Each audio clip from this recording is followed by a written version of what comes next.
I think that there are a couple of steps that I follow, which is really before I get started. And the first and the most important thing of all those steps is I try to understand whether this is the right business model to build.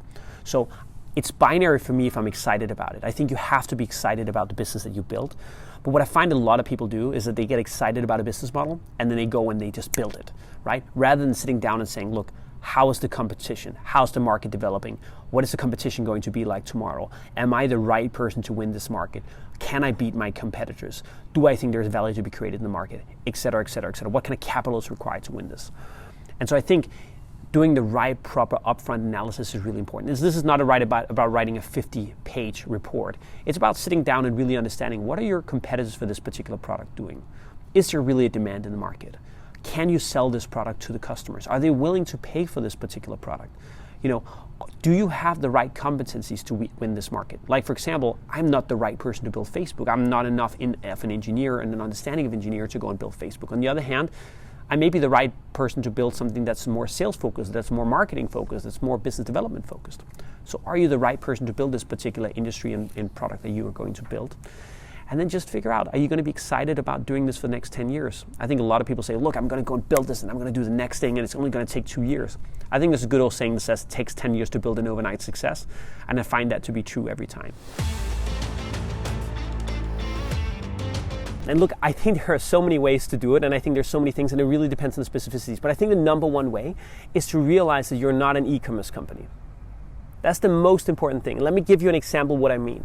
So I always ask this question when I'm out giving speeches, which is, if you see somebody who back in the day were selling milk door to door, what are they? They're a milkman. If they were to own a milk store and all they sold in that store were milk, what would they be? It would be a milkman. If they sold that milk over the phone and that's all they did, what would they be? They would be a milkman. Now here comes the tricky question. What if they sold milk online? What would they be then? Internet entrepreneur, disruptor, e-commerce entrepreneur, whatever it is. And of course they're not. They're still a milkman. And I think such a good example of people realizing this is Amazon. Amazon is not an e-commerce store. Amazon is a store, a retail company, a marketplace that sells things on and offline. They may initially have started with online because online gave them the way to get out to the customers and interact with them in a fast way, but they realize it's not the only way to do it. And I find so many people are so stuck on the fact that they want to sell everything online, they want to do everything online. Many funnels, by the way, start offline and go online. There are many ways to sell things offline, to leverage offline footprint to get out in stores so people can go in, they can see your product without you having to spend money on Google or Facebook, whatever, because they see it in a store. And yes, they may transact on your website, they may transact on some marketplace that you're on, but at least you can use that as an advertising window as well. And so my point here is, try not to look at yourself as an e-commerce business. You may right now be using the internet to communicate, to distribute it if it's services, to do advertising, but just think of yourself as a business selling whatever product you're selling, and then figure out the best way to do that, leveraging on and offline the best way possible. Okay, so I got this great question from Johan who said, look, what is the best advice that you have for somebody who's 7 years old who just started their first company? Look, Johan, I think it's fantastic you've already started. I love it. I think it's outstanding. I mean, what amount of energy and trust and ability that you must have to be able to do that at 17. I think I started trading stuff when I was probably 16, 17, trading goods of products.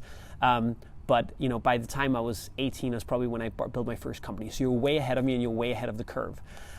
Look, I think first of all, congratulate yourself on getting started. I think the second thing is try to build up a business model that is right and appropriate for where you are. And I think way too many people want to build the next app, the next Facebook, the next technology company. I think just going and building a very basic business that makes money, that trains you, that gets you to lead people, that gets you to have creditors and debtors, that gets you to file an actual P&L every year is a great way for you to start. And if you can go and build a profitable business now, I think that's much better than going and raising a lot of money and building an unprofitable business, because it will train you much more. Like, for example, if you raise money and you want to hire somebody, you just hire somebody.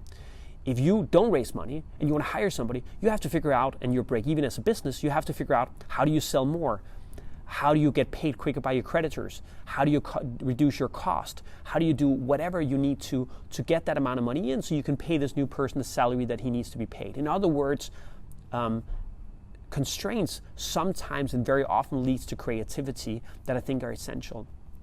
I'm a big fan of building conferences, because I love the thing about conferences that they're usually profitable, they're quite manageable to do, they're multidisciplinary, so you're going to do, you're going to do marketing, you're going to do operation, you're going to do sales, you're going to do all these things, and I think that they are, I think it's a really good way to build out your network. But look, you can also build a trading business where you buy and sell stuff in other countries. You can also go on Craigslist and get shit that's for free. There's a free part of Craigslist or Gumtree in the UK, or DBA in Denmark, and there's a part that's free. You take some of the free stuff and you sell it on Facebook marketplaces.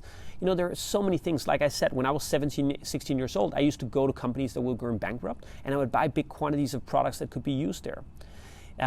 Look, that's my advice for you. Other than that, big congratulations and getting started. I think it's fantastic. Maybe a last advice I should tell you is we've started this program called Student Founders. You go to studentfounders.com, where we actually build companies together with young people from the age of, I think, 16 to the age of 25 or so, people who are students already, and we help them to build a company instead.